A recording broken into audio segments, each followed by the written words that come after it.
આપણે ચોખા અડદની દાળ અને ચણાની દાળને આપણે પલાળી દીધી, તો આપણે એને હવે મિક્સરમાં કાઢી લઈશું. સમજી પાણી આપણી ગ્રેવી સરસ તૈયાર છે. તો આપણે એક બાઉલમાં કાઢી લઈએ. આપણે એકદમ મસ્ત ચોખા અને અડદની દાળ અને ચણાની દાળ એનો આપણે પલાળ્યા હતા, તો આપણે એને મિક્સરમાં કાઢી નાખવાના છે. સરસ એકદમ મસ્ત. તો હવે આપણે એને ઢાંકીને સાઈડમાં રાખી ઢાંકી મૂકી તો આપણે સરસ આથો એકદમ મસ્ત આથો આવી ગયો છે. તો આપણે એની ઈડલી બનાવવાની છે. આપણે આ બીટ લીધું છે, બીટને સાલ ઉતારવાની છે. આપણે બીટ લીધું છે, તો બીટને આપણે કટિંગ કરી નાખશું. કટિંગ કરીને આપણે મિક્સર જારમાં કાઢી લેવાનું છે. આપણે મિક્સર જારમાં કાઢી લેવાનું. આપણે 2 થી 3 ચમચી જેટલું પાણી એડ કરીશું. આપણે મિક્સરમાં કાઢી લઈશું. આપણે આથો સરસ આવી ગયો છે, એકદમ મસ્ત આથો આવી ગયો છે. તો આપણે એક બાઉલમાં કાઢી લઈશું.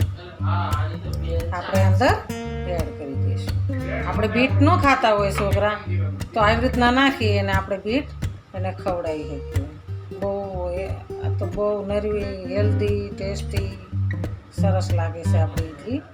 છોકરાને ખાવાની મજા આવે છે. આપણે એમાં પાણી મૂક્યું છે, તો આપણે આને હીટ થવા દેવાનું છે. તો આપણે એને ઢાંકી દઈશું. હીટ થાય તો આપણે આપણી બીજી તૈયારી કરી નાખીએ. આ ઈડલીની ડીશ તૈયાર છે. તો આપણે એમાં તેલ લગાવીશું.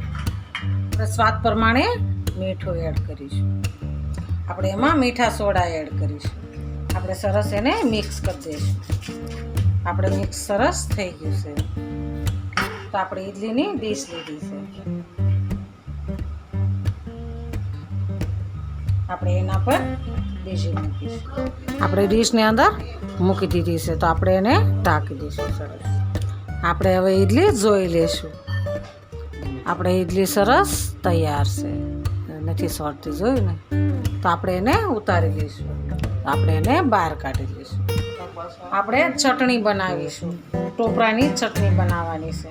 તો ઈડલી તો આપણે બની જાય ત્યાં આપણે ચટણી બનાવી નાખીએ. આપણે લીલા ધાણા નાખીશું. આપણે એમાં મીઠું એડ કરીશું. 2 મરચાં નાખવાના છે. આપણે 2 મરચાં નાખી દીધા. આપણે એમાં આખું જીરું નાખીશું. 1 ચમચી ધાણા જીરું નાખીશું. થોડીક હળદર નાખીશું. થોડીક હિંગ નાખીશું. અને આપણે લીલા મરચાં તો નાખ્યા જ છે. સ્વાદ પ્રમાણે આપણે ખાંડ નાખીશું. આપણે થોડાક ચણા નાખીશું. આપણે દળેલું ટોપરું નાખવાનું છે, તો દળેલું ટોપરું નાખીશું. એમાં આપણે 1 ચમચી દહીં એડ કરીશું. મોળું દહીં લેવાનું છે. 2 ચમચી દહીં નાખીશું. થોડુંક આપણે પાણી એડ કરીશું. આપણે એને મિક્સરમાં કાઢી લઈશું. આપણી ચટણી સરસ તૈયાર છે મસાલાવાળી. તો આપણે એને 1 કપમાં કાઢી. આપણી મસાલાવાળી ઈડલી અને ટોપરાની ચટણી તૈયાર છે. હાલો ખાવા. આ મારો વિડીયો ગમે તો લાઈક, શેર અને સબસ્ક્રાઈબ કરી દેજો. રાધે રાધે.